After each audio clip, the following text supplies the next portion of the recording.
Now at 10, a Southeast Kansas man is cleared after being wrongfully associated with multiple felonies. Plus, a Southwest Missouri woman shares her story about her difficult choice to leave the state to get an abortion. And results of a poll showing how Missourians feel about student loan forgiveness. The 4 states' most watched news starts now. A Chanute, Kansas man has a fresh start after his name was cleared of a felony conviction for crimes he did not commit. This is KOAM News at 10. Reporter Jalen Banks has the story. After a mishap between the Fredonia Police Department and the Wilson County Sheriff's Office, Shane Thompson's record was tarnished after several felonies were mistakenly put on it, and over a decade later, he's still fighting to clear his name.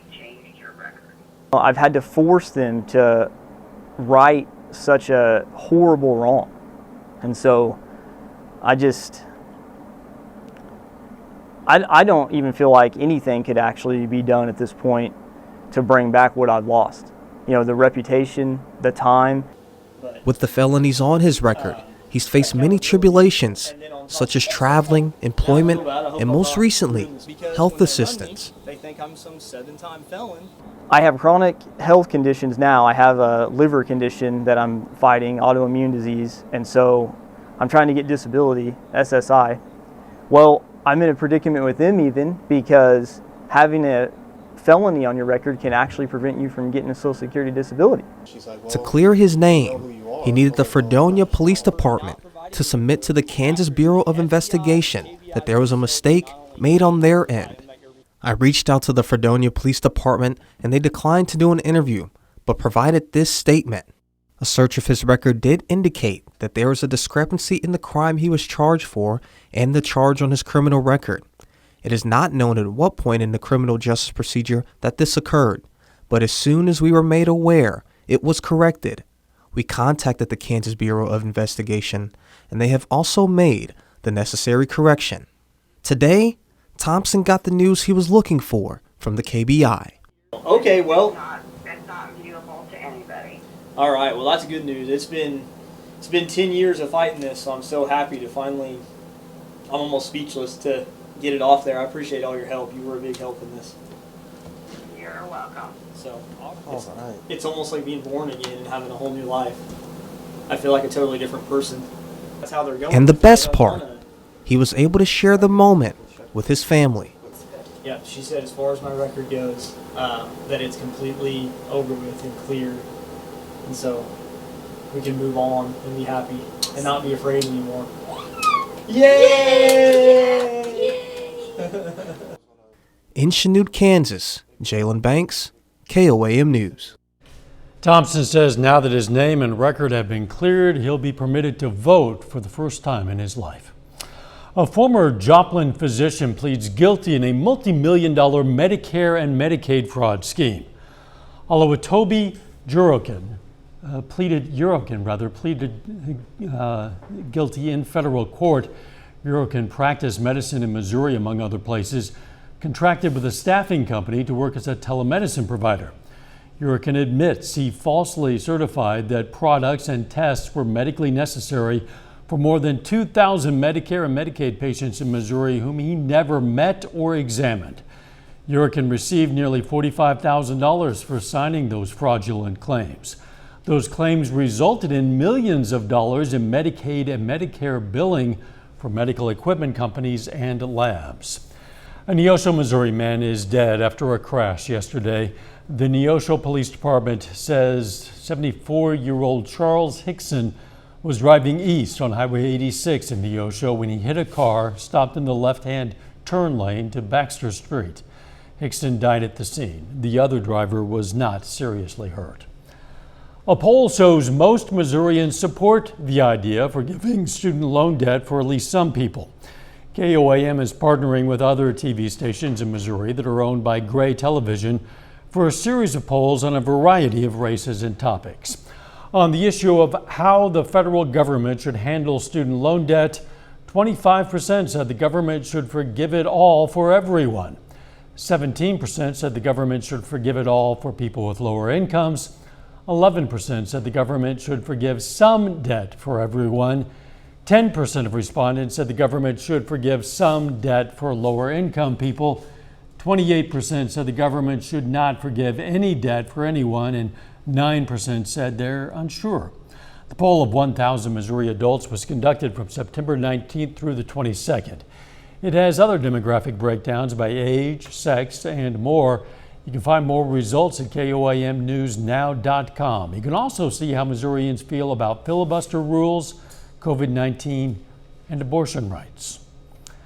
A Joplin woman wants to inform women about their options when it comes to pregnancy. KOAM's Amber Jenkins has more.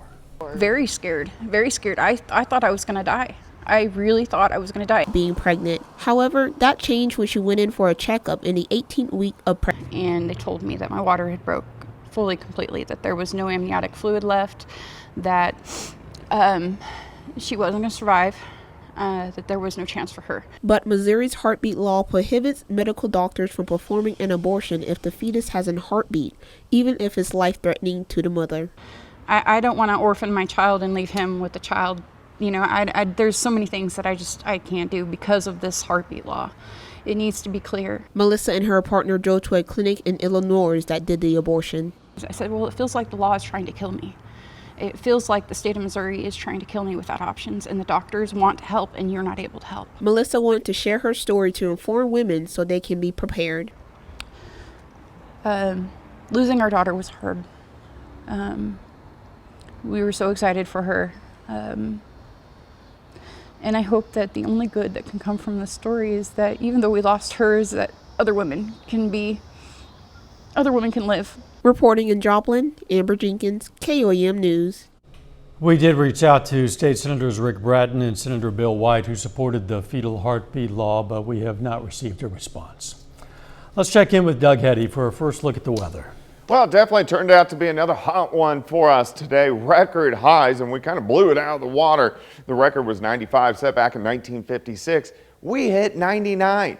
Last full day of summer, which is kind of crazy, 76 is where we started. We should only be topping out right around 80 degrees. Now, we did have a cold front that passed through during the evening hours. With it, there were some isolated little showers and thunderstorms. Those are all pretty much gone, but we are tracking more showers, more thunderstorms back across northeastern Kansas, north central parts of Kansas, and eventually this is going to head toward us. Not until tomorrow, so tonight's going to be fairly quiet, but look at the cooler air working in. We are upper 60s, lower 70s for a good chunk of us, still southern counties holding into the lower 80s at this point in time. So rain tomorrow and about 30 degrees cooler. We're going to break it down for you here in a bit. See you then. Thanks, Doug.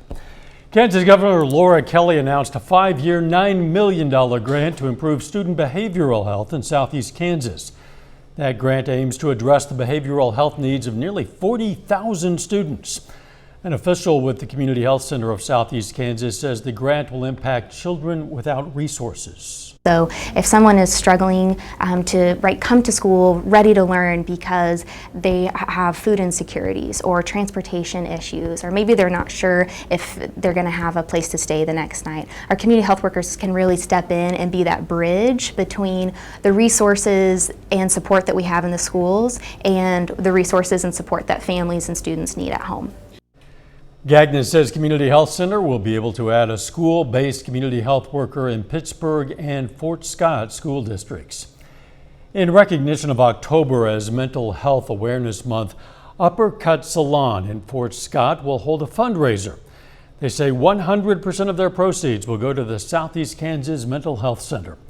The fundraiser starts on October 17th, ends on the 23rd, and will benefit children receiving services. Score One for Health is hosting elementary students from Columbia and West Central schools in Joplin. The program is held at Joplin's Kansas City University and allows second-year medical students to do head-to-toe physical assessments, oral screenings, and vision tests. Elementary students also participate in a STEM education activity. A lot of times we teach students how to do an ear exam in a lab on each other or from a video, but today actually they get to experience doing that on a child. It's one thing to do it on a participating adult, but sometimes it's a lot more challenging or fun on a child. KCU medical students will help examine kids at all 11 Joplin elementary schools this semester. Coming up, how a conservation group is battling graffiti in Wildcat Glade Park. Plus, Joplin Habitat for Humanity builds a new home for a veteran. Wildcat Glade's conservation area in Joplin is trying to keep nature clean from graffiti. Maddie Jackson, a naturalist from Wildcat Glade's Friends group, says their conservation areas are often targeted for graffiti. She says spray paint has particles which are harmful to wildlife. Also, people who are coming to nature to get away from the city keep seeing the graffiti all over, which might not be the escape they're looking for. Jackson also says removing spray paint isn't easy or cheap. It is often that graffiti is just done over and over, regardless of how many times it's painted over or removed. And not to mention, the issue with graffiti is not just the chemicals that are put into the environment, but also that stuff is really expensive. Jackson reminds people who use the park to call police if they see someone spraying paint, as it is classified as vandalism. A Southwest Missouri veteran was welcomed into a brand new home today. Joplin Area Habitat for Humanity partnered with Build with Strength and General Mills to build a new home for Marine veteran Tim P. and his family. The house is an insulated concrete form home designed to protect against severe weather. And it's just even more of a feeling coming back, knowing that the place that I didn't like in the beginning was the best place for me. The things that I didn't think were going to happen here are now happening for me. General Mills donated $50,000 toward the construction of that house. Arvest donated $10,000 to the Nevada Vernon County Community Foundation for their MRF project. This project is a multi-use recreational facility, MRF. The facility will be 2 complexes with pickleball, basketball, and tennis courts. Being able to meet people that are doing these great things in the community is just another one of those organizations that's doing something fantastic for the community. Project still needs another $900,000. Christ in Youth will get new studio space in Joplin. The new 18,000 square foot studio will give CIY the ability to create more video content for events and digital platforms. The organization has been looking to acquire more studio space for years. CIY expects to use that new studio immediately. I mean, for us, we do a lot of film projects globally, all over the nation. One of our limitations is we've had nowhere in Joplin, in our region, for us to do film production. And we'll do hundreds of projects a year. And so typically that would involve our team maybe going to Springfield, going to Tulsa, going to other locations. Again, they're going to put that new studio to use right away. A little bit later, a new offensive weapon emerges for the Missouri Southern Lions. Plus, much cooler air is working in, even some rain chances. We'll look at that coming up.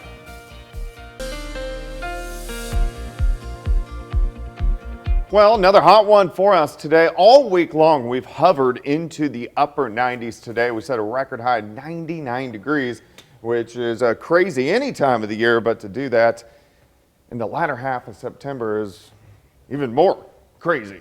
Partly cloudy skies right now, nice shot. Indigo Sky Casino and Resort. We do have some clouds which are scooting through the region. We had some isolated showers and thunderstorms earlier this evening, really from Chanute over toward Nevada, Lamar, Stockton. As the cold front worked through, you can see that line right there. That's the front. So it's in our far southern counties now, pushing into northwestern parts of Arkansas.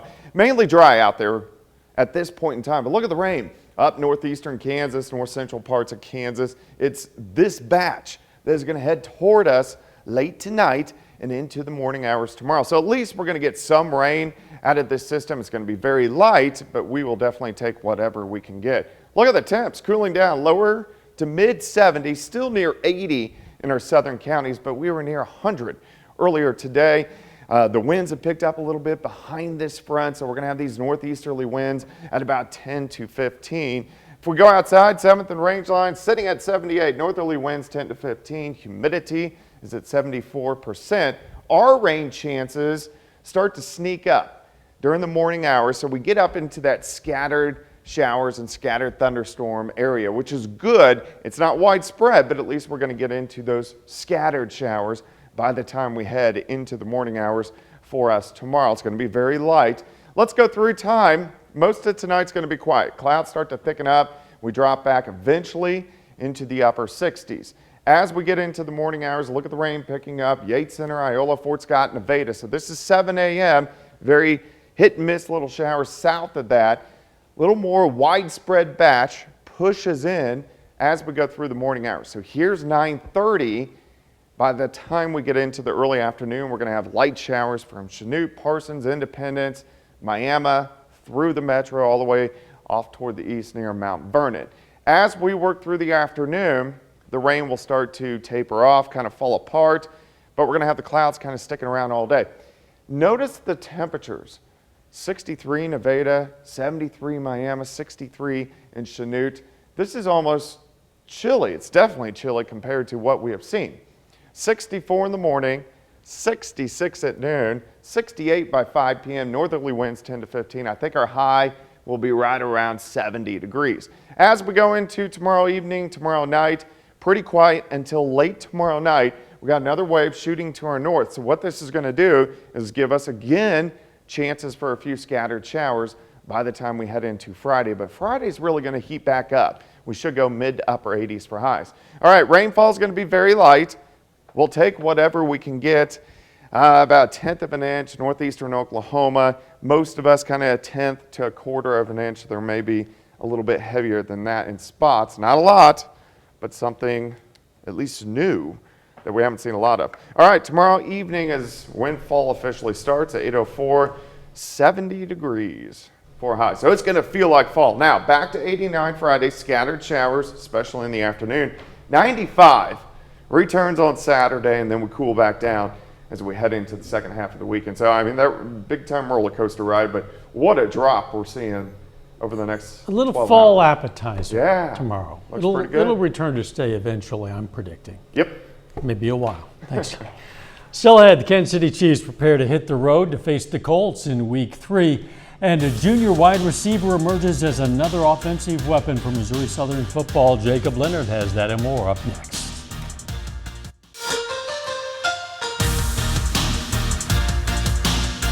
The Missouri Southern Lions have put together back-to-back wins to get to 2-1 in their first 3 weeks of the season. Now, last week, the Lions got the offense rolling a little bit, scoring a season-high 40 points in their 40-21 win over Central Oklahoma.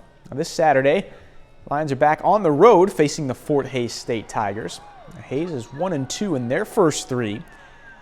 For Missouri Southern, redshirt junior Ezekiel Lang kind of burst on the scene in the last 2 weeks. And the Lions' last 2 wins, he's got 7 catches for 110 yards and 2 touchdowns.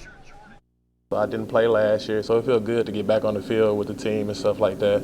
So then with COVID happened too, so I ain't touched the field in about 3 years. So it feel kind of good to be back. Zeke's one of those guys that just exemplifies our program. He comes to work. He's not concerned about his number. He's not concerned about his stats. He blocks on the perimeter. I think he's leading us in tackles on kickoff. He starts on 2 special teams. I mean, he's that guy. He's very selfless. He just wants to see us win. And we're starting to get a collection of those guys in the locker room, and it's paying dividends. The Kansas City Chiefs are 2-0 to begin the season. Last Thursday, they won their home opener over the Chargers 27-24. The Chiefs back on the road this week facing the Indianapolis Colts. Sunday's game, the home opener for Indianapolis. The Colts kind of been a mess the first 2 weeks. Tied with the Texans in Week 1, they got shut out by Jacksonville 24-0 on Sunday. They've also turned it over 5 times in 2 games. But despite all that, Patrick Mahomes said today what he's supposed to say. The Colts are a great football team. I think all of us understand that. If you look at their roster, they have playmakers everywhere, guys that made plays in this league for a long time. And we understand how tough of an opponent it's going to be. So we're not looking ahead at anything. We're looking straight at the Colts and know it's going to be a tough matchup for us to go to Indy in their home opener and try to find a way to get a win. The Kansas City Royals have parted ways with longtime general manager and president of baseball operations Dayton Moore.